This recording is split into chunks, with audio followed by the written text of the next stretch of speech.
Mulheres em Pauta. Olá, assinante! Estamos aqui em mais uma edição do nosso programa Em Pauta, sua revista eletrônica semanal na cidade de Anápolis. Quero agradecer a você que nos acompanha também no nosso canal no YouTube, youtube.com/programa Em Pauta. Não esqueça aí de se inscrever, dar aquele like e ativar o sininho para poder receber em primeira mão, olha que legal, hein? Aos nossos programas aí, quando já a gente sobe os programas aí para você no nosso canal no YouTube. Desde já, obrigada pela audiência qualificada. Bom, essa semana nós estamos trazendo aqui um bate-papo com as mulheres em pauta nesse quadro, só que na área da saúde, que são as meninas da clínica SGB Saúde, que fica ali na Avenida Dom Prudêncio, no bairro Jundiaí, tá bom? É só acompanhar também nas redes sociais, @SGB, lá no Instagram, que você vai acompanhar todas as atividades que são desenvolvidas lá também, tá? Para quem está chegando hoje, eu vou apresentar, tá bom? Aqui ao meu lado esquerdo, doutora Cíntia Marques Barbosa Braga, odontóloga e cirurgiã dentista. A doutora Marilda Marques Barbosa, psicóloga, seguida da Valmira de Oliveira, que é psicopedagoga e também consteladora familiar. A Júlia Oliveira, acupunturista, e a Priscila Reis, que é terapeuta holística. Bom, e nesse bate-papo dessa semana a gente está falando sobre dicas de saúde, né? Claro que a gente foca também um pouquinho daí do lado feminino das mulheres, né? Nesse bate-papo feminino aí, mas de uma forma geral dando dicas de saúde. Ontem nós falamos sobre saúde relacional. Hoje a gente pode trazer também desse lado do estresse que é nessa correria nossa feminina e a correria hoje de todo mundo, e até acho que ontem a gente estava falando sobre rotina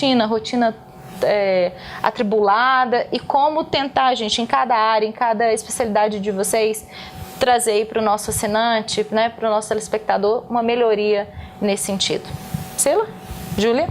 Achei interessante você falar sobre rotina, porque eu tenho um filho de 8 anos e eu desenvolvo rotina com ele. Então tem tudo escrito direitinho. Precisa, né? Precisa. Aí um dia ele me disse assim: mamãe, eu não aguento mais essa rotina. Aí eu falei para ele: olha, então, querido, você precisa trabalhar sua mente, porque rotina você vai ter até o dia que enquanto você estiver vivo, você vai ter rotina. Então você precisa trabalhar sua mente, como você vai vivenciar essa rotina. Porque lidar com a rotina. Lidar com essa rotina, né? Todos nós temos a rotina. Mas então, como que a gente pode fazer para que essa rotina não fique maçante?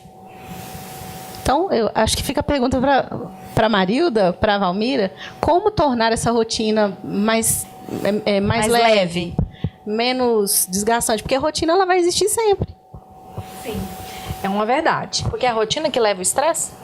Acho que ou o estresse que leva para a rotina? Então, vamos entender um pouquinho disso. Vamos lá. Vamos fazer um pouco uma linha histórica do nascimento até a velhice, né? Então, a criança, quando nasce, ela chega ao mundo e ela não sabe nada. Ela não sabe o que é fome, ela não sabe o que é frio, ela não sabe o que é desconforto, ela só tem sensações. Então, a criança, bebê, até 2 anos mais ou menos, ela tem 2 sentimentos: conforto e desconforto. E é a mãe que vai amenizando isso. Então, nesse momento, a mãe começa com as práticas de rotina da criança, né? Hoje a gente fala: dê o peito para o seu bebezinho nos primeiros meses, a hora que ele quiser. Mas daí a pouco já começa, de 3 em 3 horas, tira a mamada da noite, né? Agora... Põe para dormir. Então, isso vai estruturando a personalidade da criança.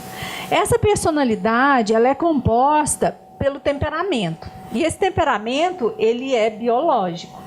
Então, tem crianças que são mais irritadas, né, mais coléricas, são outras que são mais boazinhas, tem outras que são mais tristinhas, tem outras que pega fogo. Então, esses modelos de ser, vão sendo modelados pelo ambiente, porque nós não podemos deixar essa criança fazer tudo que ela quer. Então, quando a gente vai criando esses hábitos, essas rotinas, a intenção é fazer com que essa criança aprenda a conviver socialmente. Então não é ruim isso. Educação, né? Agora, o que acontece com a nossa geração de mães hoje em dia? A gente quer satisfazer o nosso filho o tempo inteiro. Então, as nossas crianças passam a querer ficar em cima do princípio do prazer. Né? E aí eu trago a história da Yasmin, né? Da minha neta, filha da Cíntia, que fala assim: vó, mas a escola às vezes é entediante. Quantos ela tem? Mas ela falava isso desde os 5, né? Então, quer dizer, a criança realmente ela vai sendo socializada, né, através desses hábitos e rotinas. E se a gente, como mãe, não promove isso, como pai não promove isso, esse menino vai ficando fora da forma. Né? E aí isso vai ter consequência, inclusive, na aprendizagem. Né? E a Valmira, às vezes, pegam crianças desse tipo lá, que não tem limites, né? E que também não sentam para poder aprender a ler, escrever, contar, porque não tem essa formatação ainda. Então, é necessário uma estrutura. O que não pode é aquela rigidez, né? Aquela rigidez obsessiva-compulsiva de horários e que sai da normalidade e passa para uma patologia. Então, tem algumas mães que realmente são mães muito estressadas com o horário e impõem à criança e à própria vida muitas atividades. Então, invariavelmente, vai ser um sistema adoecido. Vai aparecer dentro do sistema, ou nas relações, ou nas aprendizagens, ou nos adoecimentos. Né? Então, o estabelecimento de rotina para a criança em processo de escolarização, ele é necessário. Ter horário de fazer a tarefa, ter horário de estudar, o horário de descansar. A criança precisa, até porque nós entramos desde pequeno no regramento social. A gente precisa saber, né, se comportar. Então, o estabelecimento de rotina, ele ajuda na aprendizagem. A criança aprender a sentar, a olhar, esperar, tudo isso faz parte de rotina, de regras, né? Então, isso é importante para o processo de aprendizagem. Criança, às vezes, dita como hiperativas, né? Crianças desatentas, às vezes falta uma questão mesmo de colocar o limite, botar a regra, né? Uma rotina em que a criança tem que seguir, né, uma orientação para ela dar conta, porque ela por si só ela não vai conseguir fazer isso. Ela precisa de um cuidador, dos pais, de responsáveis adultos que vai auxiliá-la até ela conseguir, lá por volta dos 11, 12 anos, por exemplo, a fazer uma tarefa sozinha, de não precisar mais de um auxílio, mas até então ela precisa de uma rotina de pessoas adultas que estejam ali orientando, né? Eu acho interessante, colocando assim o meu exemplo, eu vi exatamente esse desabrochar, né, da Yasmin nesse sentido, né, a necessidade de estabelecer uma rotina numa fase mais nova, né, de estabelecer horários, de fazer cada atividade direitinho, e hoje ela já solicitar um pouco mais de independência nesse sentido, de já querer fazer a tarefa sozinha, né, e eu acho nesse ponto que os hábitos que a gente estabelece com a rotina vai trazer mais qualidade de vida e acabar nos ajudando na questão do combate ao estresse, porque se você tem um planejamento, uma organização, você tem uma visão mais ampla do que você consegue fazer, né? E num consultório de psicologia, muitas vezes você pega pessoas que não têm muito limite. Não foi ensinado isso, né? Exatamente. E ficam impulsivas demais, agressivas demais. E é muito mais difícil você condicionar um adulto impulsivo do que, por exemplo, adaptar uma criança que passou por uma rotina e que agora é tímida, e aí a gente convida ou auxilia nesse processo de uma maior autonomia. Então, a falta desse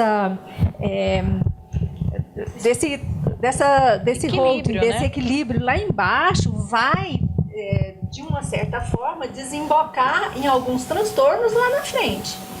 Então, eu tenho que buscar esse equilíbrio. Eu não posso ser aquela mãe exigente demais, né, que acaba obrigando essa criança a não poder ter liberdade para nada, e nem posso ser uma mãe permissiva demais para essa criança se tornar um tirano. Então eu preciso que... Aí gera o caos na família toda, né? E aí começam outros problemas, né? Exatamente. E porque invariavelmente isso vai desembocar lá na frente em prejuízos para essa criança e para esse adulto, né? Então é super importante a gente ter esse equilíbrio na nossa maternagem. E hoje em dia as mães andam muito confusas nisso. Eu recebo mães de criança de 2, 3 anos que falam: eu não dou conta do meu filho. Eu falo: gente, o menino só tem 2 anos. Você imagina quando for adolescente, né, mãe? Socorro, né, mãe? Então, assim, com dó de corrigir, né? Eu saio, passo o dia inteiro fora, à noite eu não vou ficar brigando com meu filho. Mas não é brigar, né? Não. A mãe tem que entender. Então, ser segura no que ela precisa ser, né? Precisa ser firme, né? E amorosa na hora que tiver que ser, né? Então, é uma mãe que ora vai permitir algumas coisas e ora não vai permitir. Então, eu costumo orientar as minhas mães no seguinte aspecto: quando é que eu tenho que chamar a atenção do meu filho? Quando é que eu tenho que colocar regras para o meu filho? Toda vez que ele botar em risco a integridade dele ou do ambiente, eu preciso botar regras, né? Eu preciso chamar a atenção. E quando é que eu não preciso chamar a atenção? Quando a atividade que ele está fazendo não vai causar nenhum prejuízo, né? Então, a criança, ela precisa, para ser saudável mentalmente no futuro, ela precisa dessa mãe coerente. Hoje em dia, as mães estão muito estressadas, algumas, e elas permitem as crianças fazerem algumas coisas quando elas estão de bom humor. E quando elas estão de mau humor, elas não permitem. Então, a criança não passa a não saber o que é certo ou o que é errado. E quando pode e não pode, né? O não, né? Não entende o não, né? E o não é tão, né, importante. E principalmente não entendem o que é o certo e o que é o errado. Entendem o que quando a minha mãe tá nervosa e quando a minha mãe tá calma. E isso vai comprometer lá na vida futura. Então, essa maternagem é muito importante para não desenvolver transtornos lá na frente. Mas assim, trazendo um pouco para o adulto, na minha sagrada opinião, como a gente costuma dizer lá na clínica. É assim? Na minha sagrada opinião. Na minha humilde opinião ali, né? Não, é sagrada. Eu vejo muito assim que o estresse no adulto não é por causa da rotina.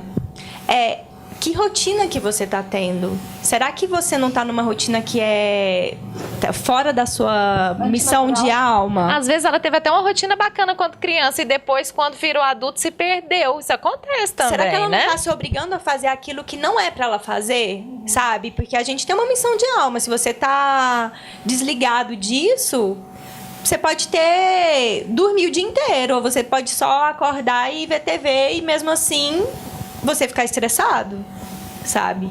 Ou você acordar e ter uma vida que aparentemente é maravilhosa, mas você está estressado.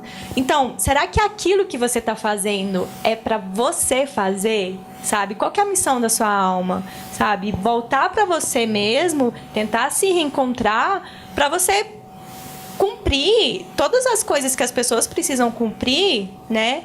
Mas é porque uma rotina, a sua rotina não é a minha rotina, né? E a gente está muito no mundo hoje com, por exemplo, essa questão profissional, de emprego, assim, tá muito mudando, né? Então, tem gente, assim, que trabalha home office ou trabalha online e não necessariamente ela vai acordar segunda-feira de manhã e acordar às 8 horas da manhã, né? Às vezes não, às vezes ela trabalha fim de semana. Ou às vezes ela troca o dia pela noite, Sim. acontece muito. Ou ela trabalha viajando, né? Então, assim, essa é a missão da alma dela. Na linguagem chinesa, a gente precisa comer, se alimentar antes de sentir fome, nos hidratarmos antes da sede vir, dormirmos antes do sono chegar, acordarmos antes do sol nascer. Então a gente faz tudo trocado. É fato. A gente fica.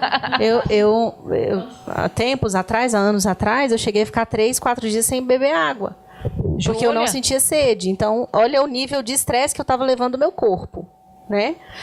Então, depois do conhecimento, depois de estudos, eu fui entender o que o meu corpo precisava. Então, o meu corpo precisa dormir, o meu corpo precisa se alimentar, o meu corpo precisa de água. Então, entender essa regulação fisiológica também é muito importante. Porque, às vezes, o estresse pode estar sendo gerado até por uma sede. É verdade. Você está achando que alguma coisa que está gerando... Não, mas seu corpo está com sede. Ele só está querendo te dizer que ele está sedento. Ou que você está se alimentando com uma alimentação que não é adequada a você. Né? Então, a gente fala da rotina, mas a gente tem outros aspectos que geram também esse estresse. E será também que essa criança não pode também estar desenvolvendo estresse por uma questão também assim? Está dormindo pouco, está se alimentando mal. Excesso de atividades. Né? Observar as taxas de entrada, né? Na fitoenergética a gente fala muito disso, assim, você observa as suas taxas de entrada. O que é taxa de entrada? É aquilo que você está fazendo que vai refletir naquilo que você está dando para o mundo. Exemplos de taxa de entrada. Como que está a sua qualidade de sono, como que está a sua alimentação, sua hidratação, a sua gratidão, né? A sua conexão com o superior. Espiritualidade, né?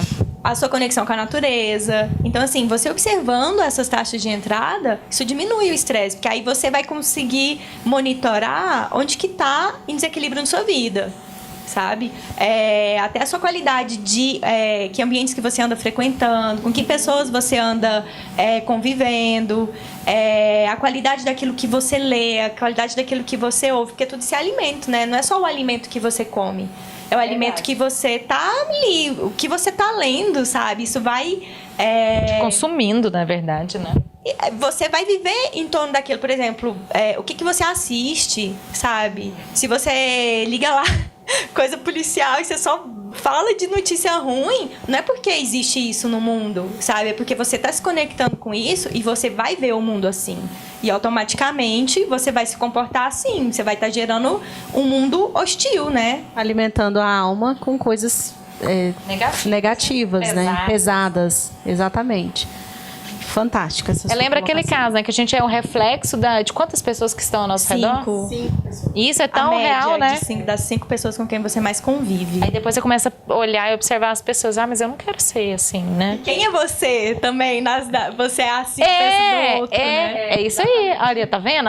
A gente só julga o outro, né? Olha como você tá me influenciando. Qual tipo de tudo, e eu sabe? estou até no grupo de WhatsApp. Quem é você no grupo do WhatsApp? Ai, meu Deus, como aí é você tenso. alimenta o grupo do WhatsApp? Aí é tenso, Ariana. Você tá levando essa média pra cima ou pra baixo, né? Exatamente. E aí, olha a importância da gente estar presente e consciente na nossa vida. Porque aí quando eu vou postar alguma coisa, eu preciso sentir.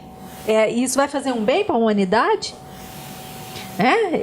Isso é valor para a humanidade? Ou eu vou estar incentivando mesmo, gerando ódio, né? a raiva, né?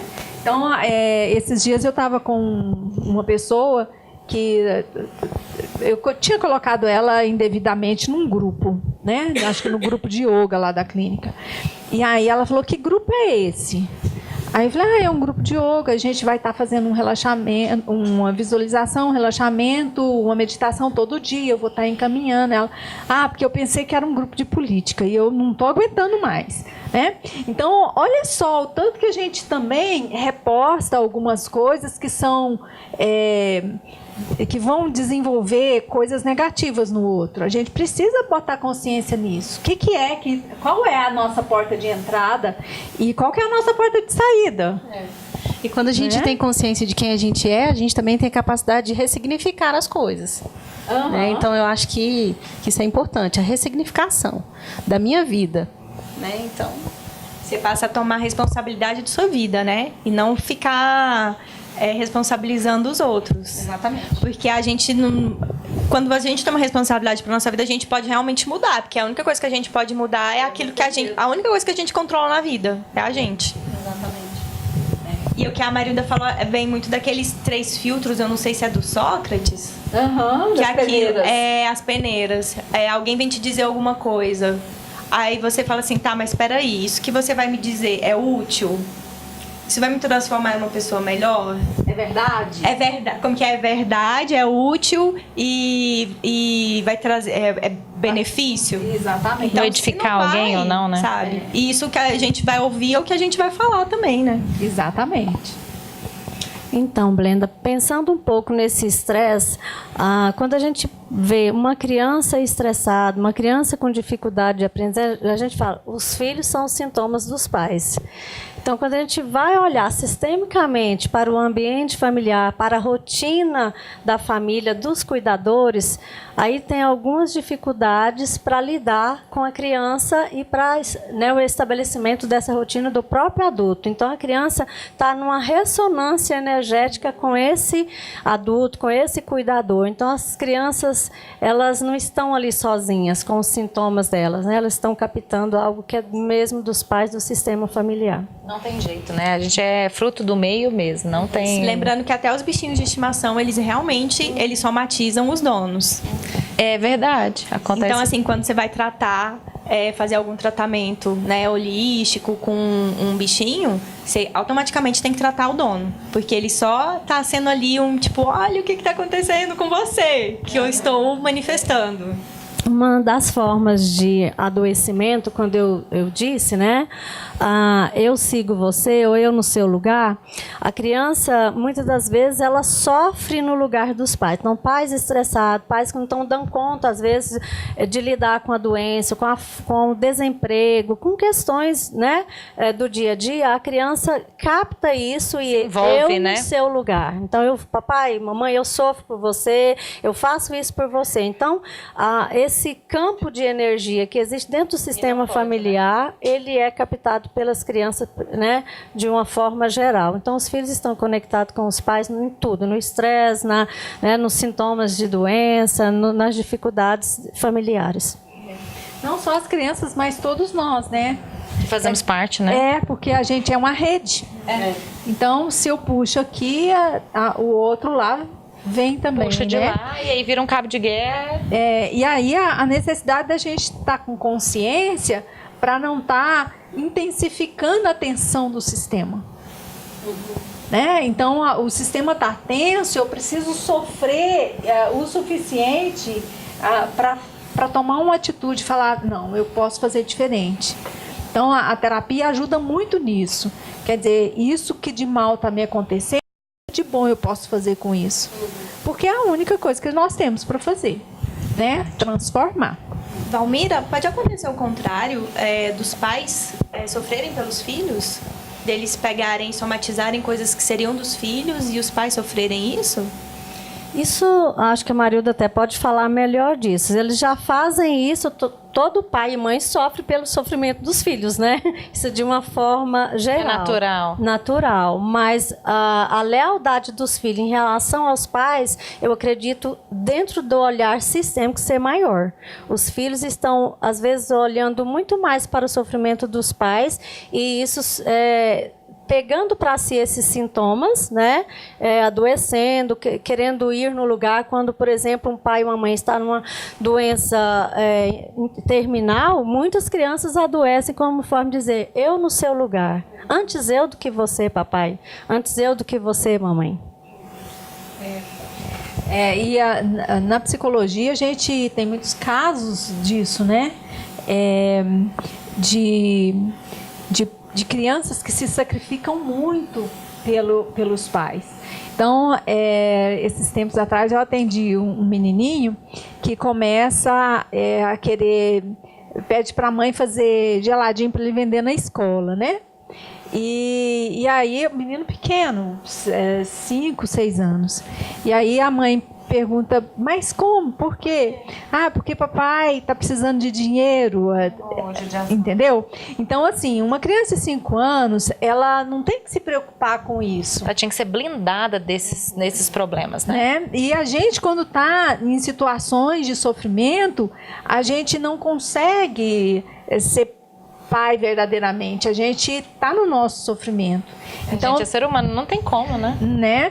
Mas, de uma certa forma, muitas vezes nós não poupamos nossas crianças. E deveria, né? E deveria, né? Eu sou o adulto, a criança é a criança, né? E a gente vê muito isso, né? Que a gente chama de filhos parentais. Filhos muito pequenos cuidando dos pais. Tem aqueles pais meio louquinhos, que os meninos que precisam estar regulando o horário de pai chegar. Às vezes o pai chega alcoolizado em casa, é um menino que bota no chuveiro frio, que tira a roupa. Isso acontece. É verdade, acontece.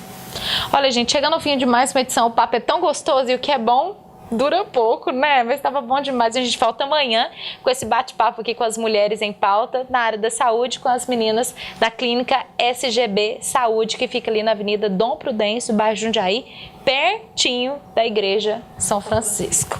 Cíntia, Marilda, Valmira, Júlia, Priscila, obrigada, meninas, e até amanhã. Obrigada pela audiência qualificada e conto com ela, viu, gente? Amanhã. Até logo.